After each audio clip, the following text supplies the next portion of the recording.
Hello and welcome to Crime Vlog Weekly. How you doing? My name is Hartley. I'm based over here in London, UK, not the one in Canada, but London, UK, right in the heart of central London here, very near Hyde Park. Okay, as you know, we do crime stories right around the world.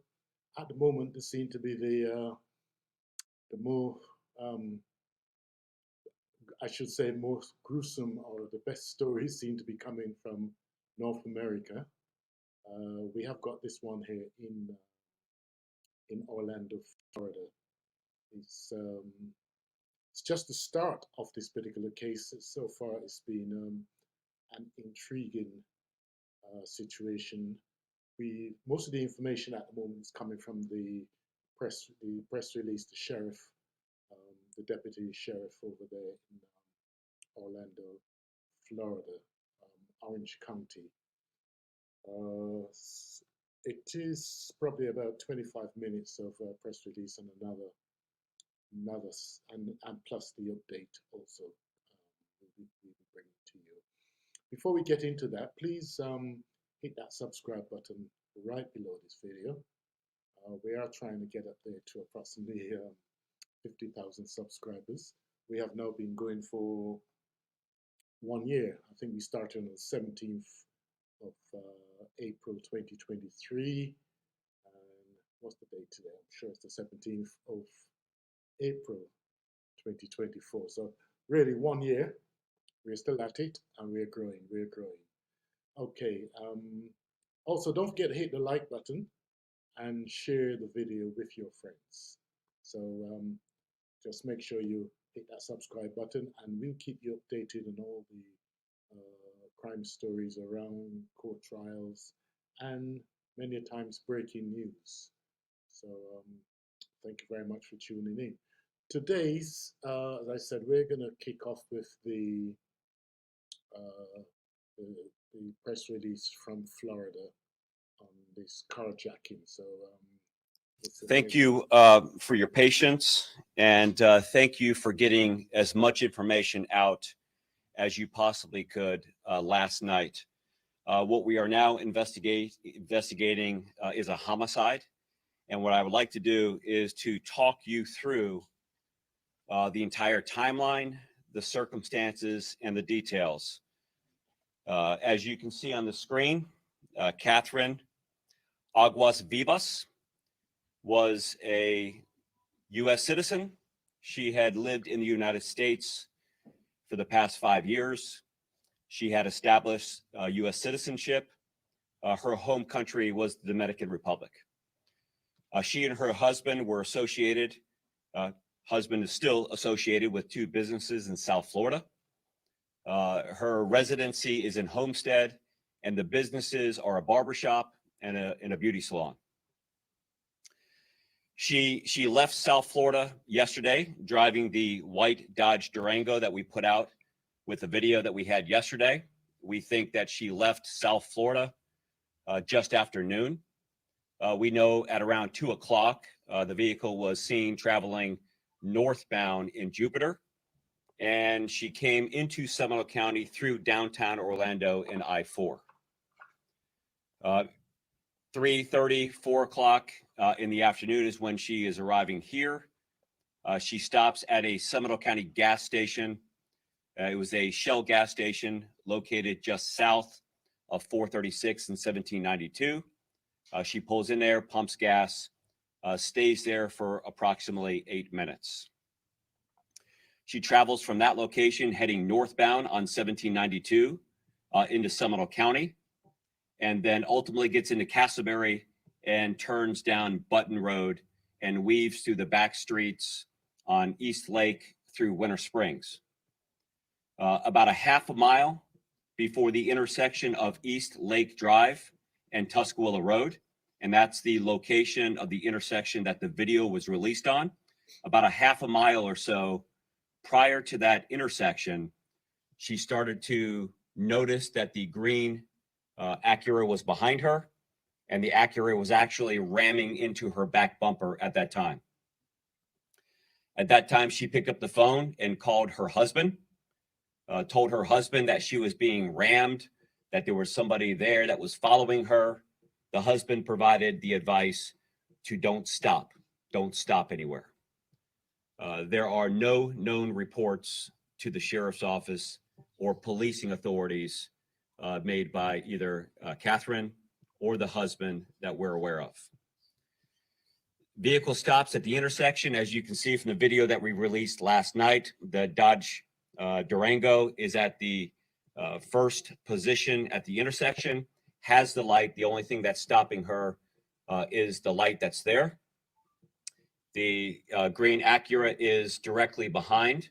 And although we don't have visual evidence so far proving, we suspect that one of the occupants of the green Acura gets out of the Acura wearing a black hoodie, wearing a ski type of mask or a ninja mask, as we've called it, carrying what appears to be consistent with a automatic handgun, consistent with a 10 millimeter handgun, which will come into play a little bit later in my news conference. Points directly at the driver, Catherine, tells her, we suspect, to unlock the door, which she does. He jumps in the rear passenger seat behind the driver, and she immediately makes a U-turn. This is witnessed by the driver that's behind the vehicle. Another occupant inside the vehicle is the person that is filming from their cell phone the video images that we have and that we've released of the incident. She makes a U-turn at that intersection, probably heading, speculation here, but probably heading in a direction where the suspect does not want them to go. And we suspect that he orders her to turn around again and reapproach the intersection of East Lake and Tuscola Road. At that intersection, they turn south and they're heading southbound, nearly rush hour traffic here, southbound on Tuscola Road towards the Seminole Orange County line, all the way down to Aloma. When they get to Aloma, they make a left. They go all the way across all lanes of traffic so they can get on 417 southbound. At this time, we suspect that Catherine is still driving under the armed dictatorship of the suspect. Here's where you're going to go. Here's where you're going to drive. They drive southbound on 417, likely getting off at the Narcoossee Road exit. They travel the back roads of Narcoossee, ultimately turning off onto Boggy Creek Road into Osceola County, where there was a newer construction area that was set off in a little bit of a distance, but not so far away that eyewitnesses could not report hearing gunshots and ultimately the smoke of a fire that was set ablaze, the vehicle that was set ablaze. By the time authorities with the Osceola County Sheriff's Office arrived there was so much damage to the vehicle, you could not positively identify the vehicle, but they also discovered that one person was deceased and found in that vehicle. Now, it's an important part here because we believe that to be the vehicle and the decedent to be Catherine, but we have to positively confirm that through the scientific method of DNA examinations and dental records. But from all accounts of looking at the scene, it looks like the vehicle and is consistent to everything that we've seen so far. In addition to that, there was 12 shell casings there of 10 millimeter rounds and one projectile that was located on the ground at that location. Circumstances leading up. Follow-up investigation. The initial report that was provided to us was Catherine was traveling to Central Florida to visit with family members. We know of no family members that are living in Central Florida. The time that she was in Seminole County was less than an hour, and we have no knowledge of her or the suspect, quite frankly, living, doing business, or being in Seminole County prior to this incident. The timeline between approximately 5:30 in the afternoon yesterday, when we got the call for service of what appeared to be a carjacking, robbery, kidnapping. We responded to the scene as we typically do, as an urgent type of response just moments later, and have been working the investigation ever since that point in time. It's about 1 hour and 45 minutes from the video that was released at that intersection of East Lake Drive and Tuscaloosa Road. An hour and 45 minutes later is when the call for service of the vehicle on fire and the gunshots in Osceola County. Anybody who is familiar with the area, during rush hour, it is probably nearly an hour driving time between this location and that location. We suspect it was a direct route between here, going down Tuscaloosa Road, getting on ultimately 417, heading southbound, and going right to that location to commit this murder and homicide. We do feel that the occupants of the green Acura, both the driver and at least one other person that got out of the car and entered into the Durango, knew exactly who they were following. We are, again, still putting together to try to explain a motive. There's no criminal history here for either Catherine or her husband in the United States. There's no clear indicator why somebody would do this, why would they target them. But we do feel and believe, because she was being followed, they were watching that. She called her husband. The husband said, "Don't leave the car." No reports to law enforcement that this was not a random act of violence, that the perpetrators knew exactly who they were going after, why they were going after them, is something that is a part of our ongoing, continuing investigation at this time. We've spoken to her husband, family members, and that process will continue on. The green Acura is obviously a vehicle that we're incredibly concerned about right now.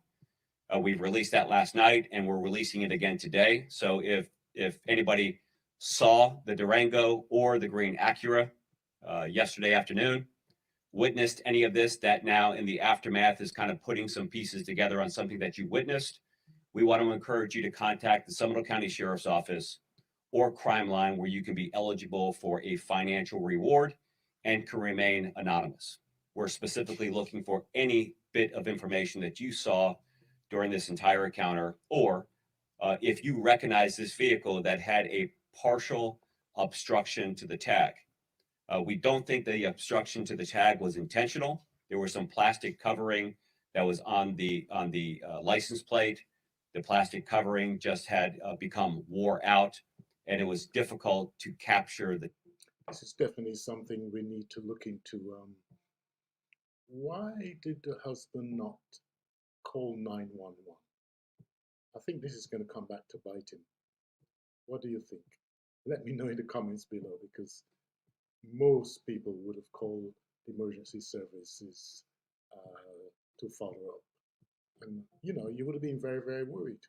Something's not adding. The tag identifiers in the video. Again, any information about this particular tag is going to be incredibly important to our ongoing investigation. The next steps are to continue to work this with our detectives and our investigators. We are working with the Osceola County Sheriff's Office and other stakeholders in this process to put the pieces together. We do believe that vehicle and Catherine are the homicide victim in that location down in Osceola County. And as soon as we get some more information, we'll be happy to share that with you. With that, I'll open for questions, but before I do, please continue to understand. I'll answer whatever I can, but this is a fluid, ongoing investigation that's 19 hours from start to finish right now. And again, with that, I'll open. Sure. Do you know the vehicle, the green vehicle, had it been following her the whole time, do we know? Or at just one point they found her in Seminole County? Was there an air tag on her vehicle? Do we know anything about that? No knowledge of air tag or any tracking device, but we simply don't know at this time. We don't know where the green Acura picked up her vehicle. We do believe it's probably somewhere in the Central Florida area, but there are pieces of evidence that still need to be evaluated to see if we can identify where the green Acura started to trail. We do know that in Castleberry, coming down East Lake, they were there already a half a mile prior to that intersection. He was already ramming the back of the car. So with certainty, we can only say at that point. We just don't know where they started following or when she actually noticed at the time. She did notice and call her husband, but that was just moments before the intersection and what we witnessed on the video. Sheriff, do any of your counterparts in South Florida open any light to this, whether or not they were having any kind of a hassle or harassment or dispute down there that might have spilled over up here? Our team is on the way down to South Florida now. At this point in time, there is no explanation why somebody would target her, why she would be followed like that. Of course, that's a part of the ongoing investigation that not only our detectives are going down there personally to meet with family and friends, but working with counterparts. But again, there is no prior reports, no knowledge of criminal history or activity. It just really is unknown at this time. You said you didn't know if she had any, you can't document she had any family here. Did her husband know that she was traveling to Central Florida? Well, he was the one that provided the information that it was likely that she was coming up here to visit family. But again, he is somebody that we continue to talk with that is helpful to us in our investigation. Any information that he has, but the report that we had received through those intimate contacts of her that she was here to visit family. It sounds like the husband knew more than what he was letting on because he told her not to stop. Is that your You know, I'm not going to speculate. Anytime something like this happens, we always encourage 911 is like an absolute. You want authorities, you want somebody there.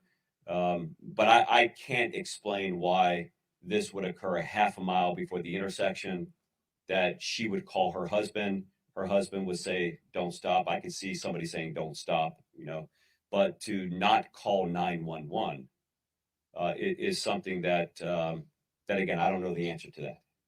If it was me, I'm going to call 911, or I'm going to encourage my family and friends to call 911. That did not happen in this case. Sheriff, the vehicle that she's driving, is it in fact her or her family's vehicle? And the reason I asked that, the phone number that's listed on the back of that car does not go to either her or her husband. And I'm just trying to understand the connection between the phone number that says that vehicle is for sale, which is a South Florida number, and if you have any details on that. Yeah, I don't know who the registered owner of the vehicle is. We do believe it to be somebody that is in her family or connected to her. We don't feel that she's in some strange vehicle that she's never seen driving before. We think that the vehicle is connected to, and may not be registered to her, but connected to a vehicle that she typically drives. This is a whole series of very unsettling things here. If it wasn't for this guy and his passenger who rolled the video, you wouldn't even know that she's missing, right?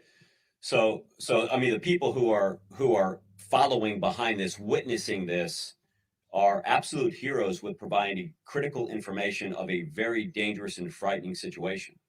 You think about it for a moment. It wasn't that long ago where we did not have cameras on our cell phones, and we always promote, if you see something, say something. That's exactly what happened here. Not only happened here to record this incident, which gives us a great glimpse of what happened moments before this murder occurred, but also the people down in Osceola County that hear these gunshots, see the smoke from a vehicle. I mean, they call pretty quickly. You think about 2 citizen reports in an hour and 45 minutes in 2 different counties, 3 counties away from each other. So when you watch this, it is incredibly frightening to watch the boldness of this suspect, this perpetrator, getting out of the car, wearing a hood, carrying a weapon in broad daylight, getting in the vehicle. It again, that is why we encourage somebody who knows about the occupants of this vehicle, knows where this vehicle is at. We're encouraging you to contact us. Clearly, they should be viewed as being armed and dangerous. Don't confront them yourself. Contact authorities. Sounds like the perpetrators are familiar with the Osceola County area, or tell her to go there. I suspect that where they told her to go is somewhere where they've been before. They seem very familiar with that area down there. I don't think that this is randomly, hey, pull off the road. I think that now again, we don't know, but I think that as soon as she made that U-turn, she was told quickly, hey, go back. This isn't the way we want to go. And they had that plan out and knew exactly where they were going. It was on the way. Sheriff, Sheriff, who say that he saw the car that she was driving in a erratic way. You know something about it? I would not be surprised. I haven't heard. I mean, I would encourage you to have her contact us. That may be helpful as far as the location's at. But I suspect that these killers are trying to get away from the police. So that's why at that time, if they're speeding down 417, if they're speeding down another roadway, we checked the databases and there was no report of aggressive drivers. There was no report of a suspicious vehicle that came into our call center. But again, if somebody saw that, that's critical information that we want. Not only what they saw, but exactly when and where they saw it. She was saying that she was in Seminole County to see family, but you couldn't find anything. Is there was she just driving around the county for an hour? Well, saying that she was here. Yeah. Is there a destination? Well, let me be real specific. We were told she was here visiting family. We were not able to confirm that she has any family member here at all. So we were told that she was here visiting family. We have no knowledge of her ever being in Seminole County whatsoever. We knew that she left South Florida around noon. It's very unlikely that she was coming here to stay. 1, 2 o'clock, she's coming northbound. Like 2 o'clock, she's in Jupiter. She comes I-4 route, seen in downtown Orlando, ultimately gets off. So where she was going, we absolutely have no idea where she was going. I know there's a lot of things here that are unclear, but so what I want to make sure that I understand properly. Her husband says she was coming here to see family, yet provided no names of those family members that you could document. Correct. Husband says she's going to Central Florida to visit family. Did not provide names of the family members, and our research through investigative tools can find no family members that are here. So we don't know who he was referring to when he says family. It could be friends that they call family, but we don't know of any. Again, it looks very much like the husband knows more than he's actually saying. So I think obviously he's going to be the number one suspect in this. But as I said, you are innocent until proven guilty. So let's hope you give all the information. Biological family that's here in Central Florida that she was on her way to. Quite frankly, we don't know why she was here or how long she was planning to stay here. So as far as there's obscure did any of the toll plazas or license plate readers throughout the counties, did they pick up what the license plate was? Has that led it to any clues? That's part of the investigation that I am not going to release right now. We want to call upon the public's assistance that if you know the operator of the vehicle, as you can imagine, Jeff, we're following up on that right now. Our team is kind of looking at that, gathering as much information. I don't want to be dishonest, and I don't want to disclose investigative techniques and exactly where we are. So that. Okay. That was the first police press release over there in Florida, Orlando. We do have a follow-up to that, which happened just a couple days ago. So we're gonna try to find that one for you. A couple days ago in Orlando. Let's see if we can get that up on the screen. But looking on this case at the moment, doesn't look too good on the husband. If something happens to your wife or partner like that, should be quickly calling 911 to get them to follow up. Okay, still trying to get that up for you.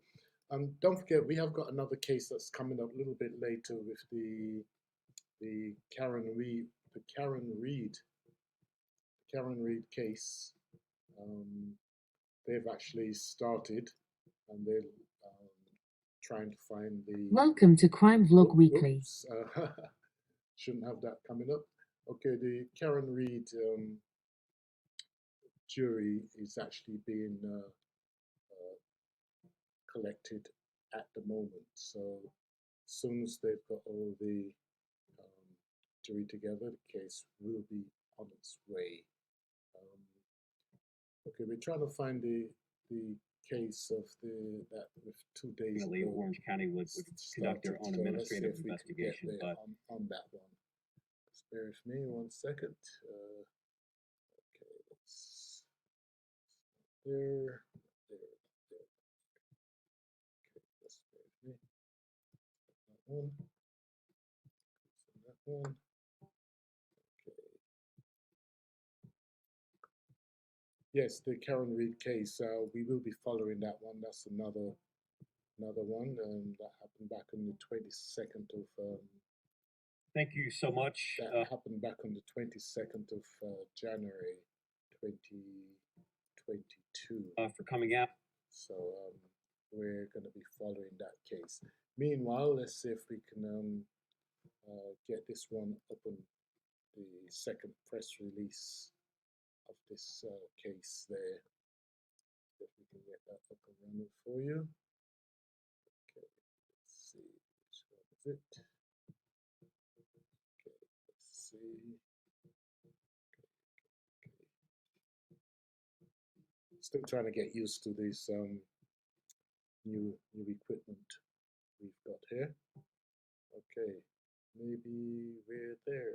Let's see. Out for an update on the murder investigation involving Catherine that's the Aguas one. Vivas that happened on April 11th, which has been widely covered. Two large updates that I'll provide today, and at the end, I'll open myself for any questions. As I've said in the early briefings of this is an ongoing investigation, and I think that timely delivery, as much information as we can, is incredibly important. The first is we're no longer looking for a green 2002 Acura. We've located that vehicle.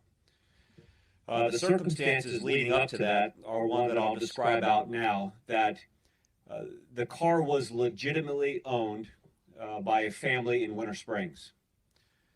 They sold that to a legitimate car dealership back in December. Sold the car or traded the car in.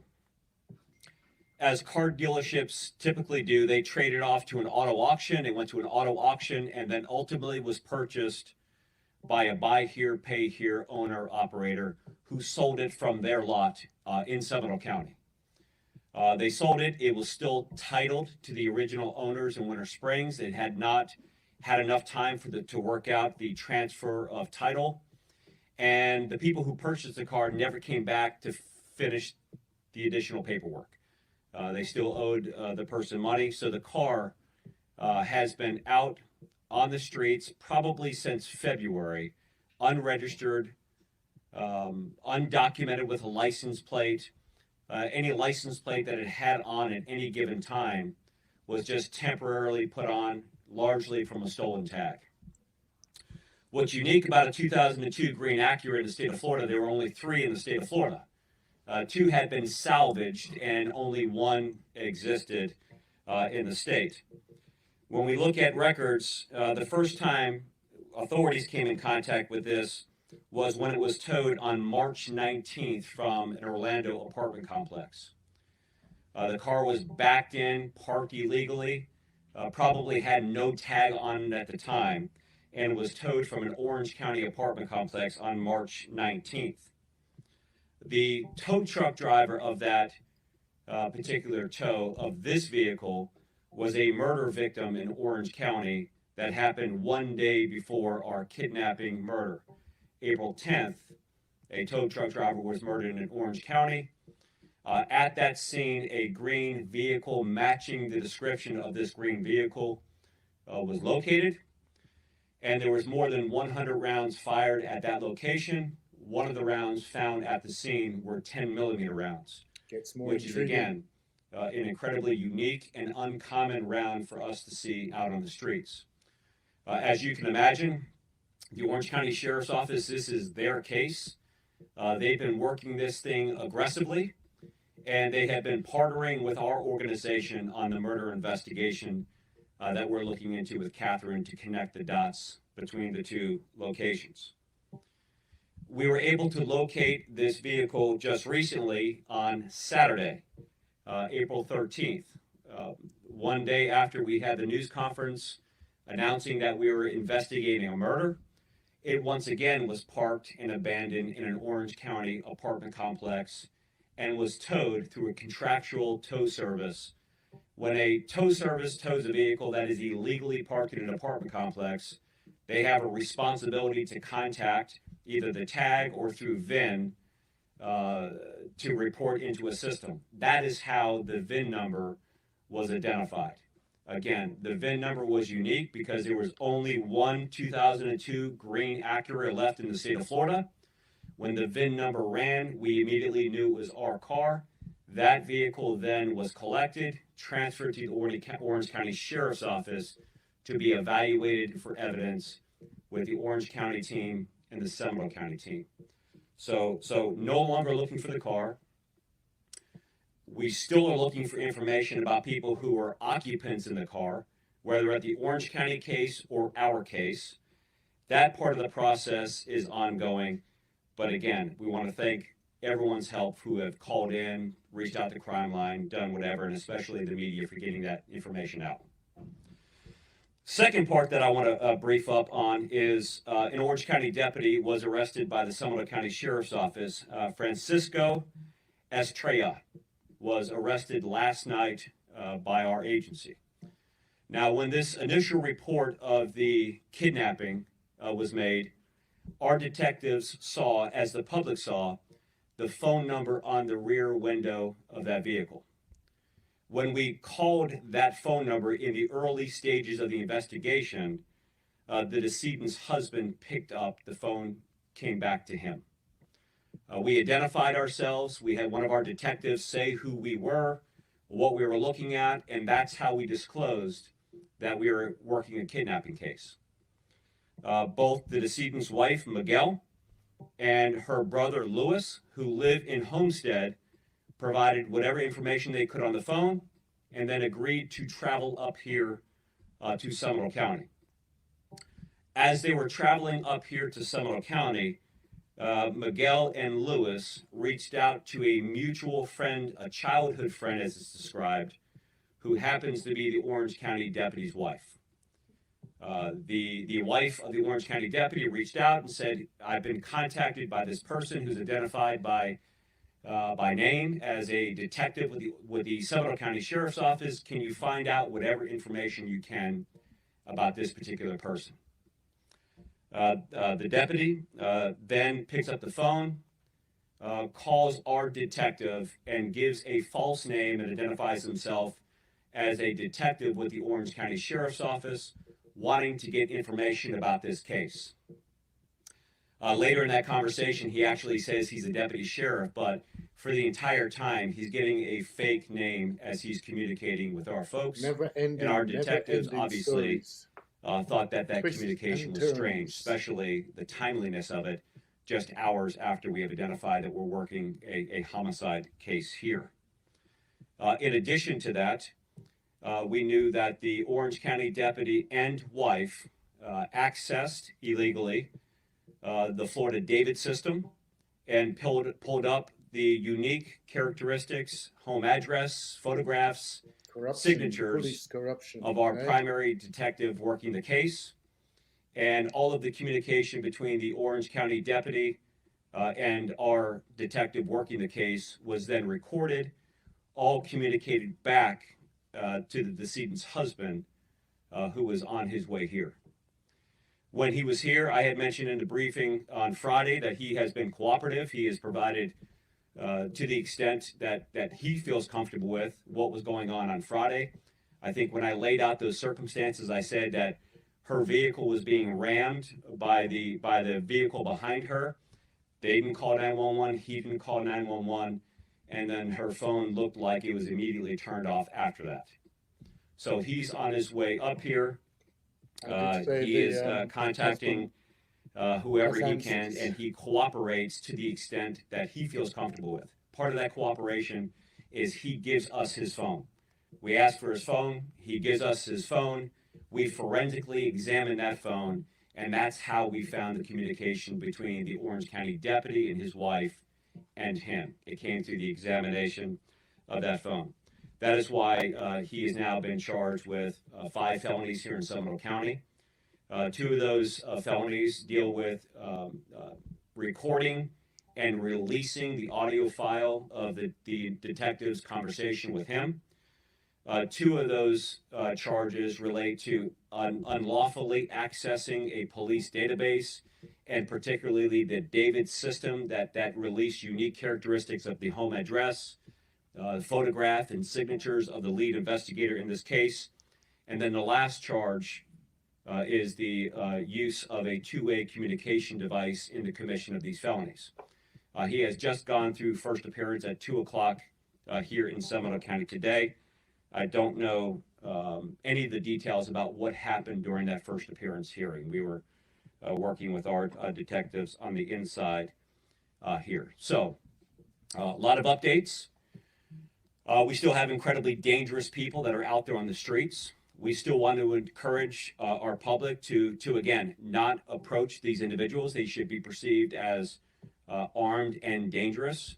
Anybody who has any information about the occupants of this incredibly rare vehicle here in the state of Florida should contact authorities, either the Orange County Sheriff's Office or the Seminole County Sheriff's Office, or if you feel more comfortable, Crime Line, where you could be eligible for a reward and remain anonymous as we go. Again, with that, I'll open for any questions about the additional information that we're briefing on today. Sheriff, just to clarify here, are you suggesting that this investigation that you're doing is connected to the Taft shooting that happened last week, where the guy was shot up in front of the house with all those bullets? Is that the one that you're referencing? So it's either connected or it's a heck of a coincidence, right? I think that what we need to do is to make sure that physical evidence and evaluation and reports can positively make that connection. But what we do know now is this vehicle, our suspect's vehicle by unique VIN number, was towed back on March 19th from the murder victim. At the scene, there are more than 100 rounds, but a good percentage of those rounds on the ground are 10 millimeter, the gun used in the murder of our victim that we found burnt up in the vehicle in Osceola County. So I absolutely think they're connected, but we'll have to have physical evidence that absolutely proves that. When that shooting happened on Wednesday, and again, there's a lot of moving parts here, so I want to make sure for clarity. That car wasn't on the scene in Taft last Wednesday. That car was towed 2 or 3 weeks before then, right? And then released. So what we have, and I don't want to get too far into the Orange County investigation, although they are working hand in glove with our detectives here, but a green vehicle was seen at that location. It seems like it was towed back in March, ultimately released on the scene of this particular crime. So we think the green vehicle was there at the murder scene. In the Orange County murder scene? Yes. Secondly, so this conversation with this deputy to your detectives, recording without that detective's permission, sharing with the husband, clearly you guys have filed criminal charges in that case. Has this impeded your investigation, in your opinion? So you know, we're talking about the deputy's involvement. It has no negative involvement in our investigation, but absolutely creates a dangerous environment for our deputies and our staff. You know, we know that this deputy relayed this information to the decedent's husband, Miguel, but at this point in time, we don't know who else he may have shared that information with. And I think that any person who's ever turned on the TV, you know, seen the things that are incredibly challenging out there and find out the unique, bizarre characteristic of these cases, I don't know that any of us will want our names and our home addresses released, especially if we had a responsibility to enforce and hold the violators of this accountable. So I think we're incredibly concerned, but the involvement of the Orange County deputy does not slow us down at all and does not have negative effect on the case that we're working. What he was trying to do, what was that deputy trying to gain from going and looking that up? Well, that's going to be a great part of what I hope the ongoing investigation is, both here and I know independently Orange County would conduct their own administrative investigation, but we know that, or we believe that they were childhood friends. Of course, there was a relationship with there, but what they had to gain is something that I'm incredibly interested in. Why would somebody do this? Why would they put their own job and life on the line to communicate with one of our detectives, to get an alias in the process? Now he's been an Orange County deputy for 1 year, but to get an alias in the process, never knowing that Miguel, the decedent's husband, is going to release his phone. That if he even released the phone, I don't know we would ever know this. So this is it's incredibly frightening, and but I suspect we'll find a lot more about this as the investigation goes on. This is just last night we arrested him. Forgive me if you said this and I missed it, trying to follow through this all. How much detail did your investigators give this deputy, or non-detailed? Yeah. So as soon as our detectives received this call from the Orange County detective, as he called himself, they were immediately on alert and very suspicious of the communication, and really gave him nothing, absolutely nothing. But as soon as that happened and they hung up the phone, trust me, that was a topic of conversation in the room. What was that about? This stands out and is incredibly suspicious. When they later contacted the Orange County Sheriff's Office, they're like, we don't have a deputy with that last name nor a detective, but we have a phone number that is connected with somebody. Actually, interestingly enough, he gave the same first name, but just gave a different last name. Given the extreme details of both of these situations that we're now potentially talking about, have your detectives or Orange County detectives uncovered any possibility that this is either gang or cartel connected? Well, I think that any person who looks at these circumstances would automatically go there. And our investigation is also exploring any possibilities of that. But at this point in time, I'm not ready to turn that rock over and disclose whether or not we're going to do that. Trust me, when and if that becomes a topic here, you'll see me standing right here and telling as much information as you can. But when you look at this thing, I mean, this is right out of a television show, right? You see this thing. There's a lot of bizarre circumstances here, and now to have this vehicle connected, unique characteristics, the rareness of the vehicle. So, not yet. In the rest of the work for the Orange County deputy, the word cousin came up, that he was in some way a cousin of the woman who was carjacked and then later found in Seminole County. You believe that's her. You're saying a family friend. Was he throwing around the word cousin to try to gain credibility, or was there actually a relationship? Dave, I don't know if there's an actual relationship. What I'm finding with this particular case, there's a lot of referring to friends as family. I gave a news conference on Friday and I said we have not been able to locate any family members in the area. We now have since located, we believe, two, one in Volusia County and one in Osceola County. Neither one of them were expecting a visit from her, and where she was at was nowhere near where they were at. So I don't know if they're biologically related, if they're related through marriage, or they're just close friends that call themselves cousins. We're not at that point yet where we can identify that. We do believe that they grew up together, possibly in the Dominican Republic, before coming over here. So that's largely the decedent's husband and the deputy's wife. We're not even at trial yet, and it's a fantastic. Well, we have no idea why she's here. We know that she was here for less than an hour. We have no evidence of her ever being in Seminole County ever before. We believe that she was absolutely targeted and followed to a certain extent, to a certain point. And I think that one of the most important things that for us to get out on Friday was this was not a random act of violence that occurred, that she absolutely was targeted. Why she was targeted, I think, is something that our detectives are working aggressively to be able to answer that question. Of course, when you're in this business, you have speculations, you have hunches, you have feelings, but you never let those arrive at the lectern before you can put some evidence behind it. So again, they're going to turn every rock over to find out. Definitely need to follow the money. Who's going to benefit? So I've described the husband as cooperative. Quite frankly, I think he knows a lot more than what he shared, right? You don't have your wife communicate with you that you're getting rammed by a car and go 2 hours without calling anybody. So he has cooperated. He has provided information. I think the initial story was that she was up here to visit family members. I don't know that we believe that. He did give his cell phone, which I'm incredibly grateful, because we would not have known about the Orange County deputy, at least not yet, if he did not do that. But I think that there's a lot more blanks that he could help fill in about the circumstances involving this particular crime, and now potentially other crimes.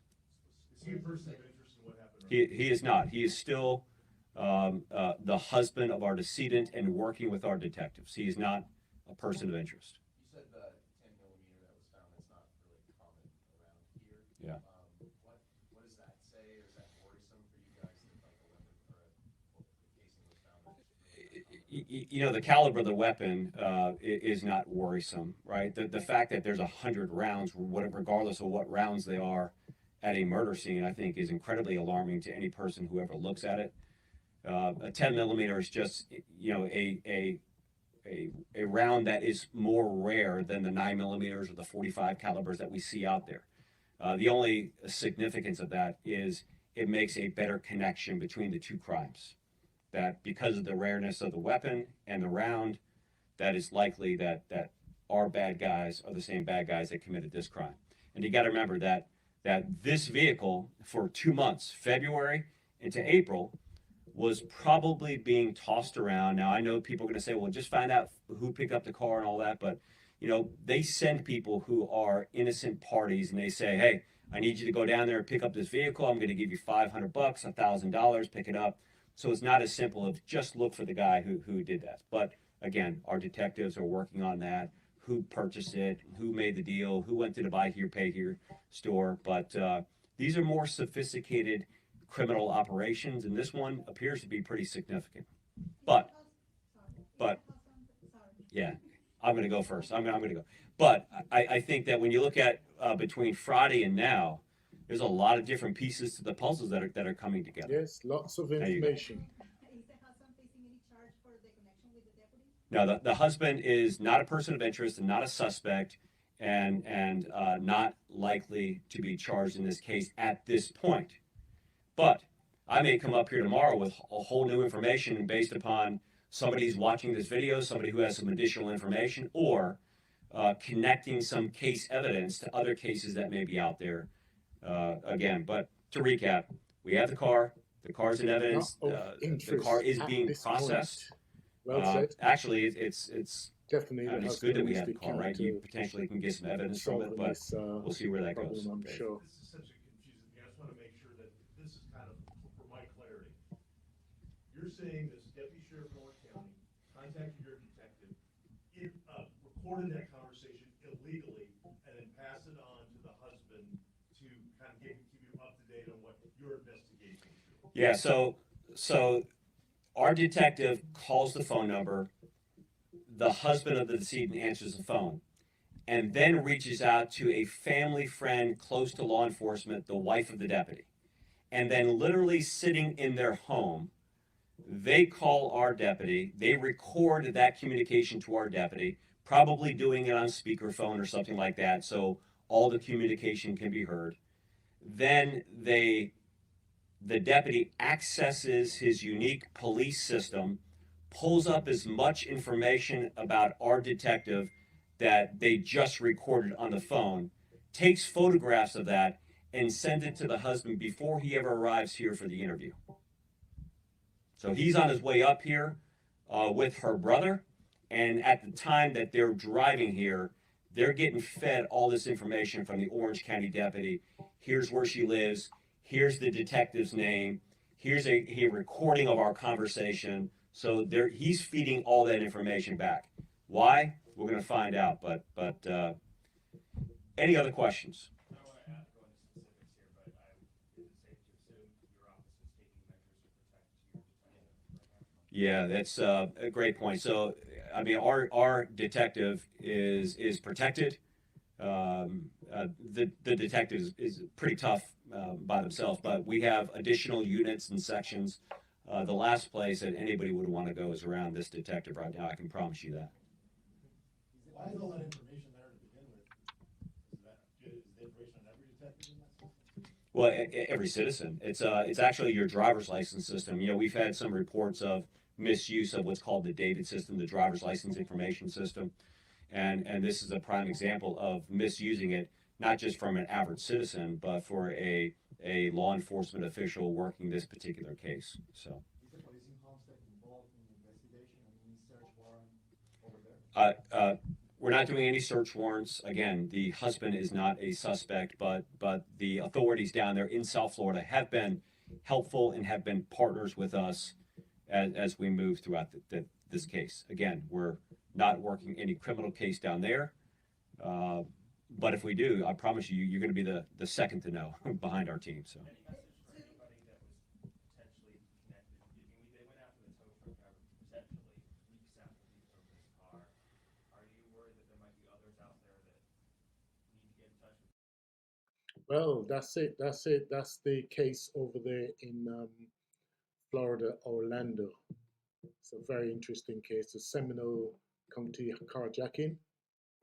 This is where the young lady, Catherine, was found in the burnt out vehicle. The investigation continues. We have had two press conferences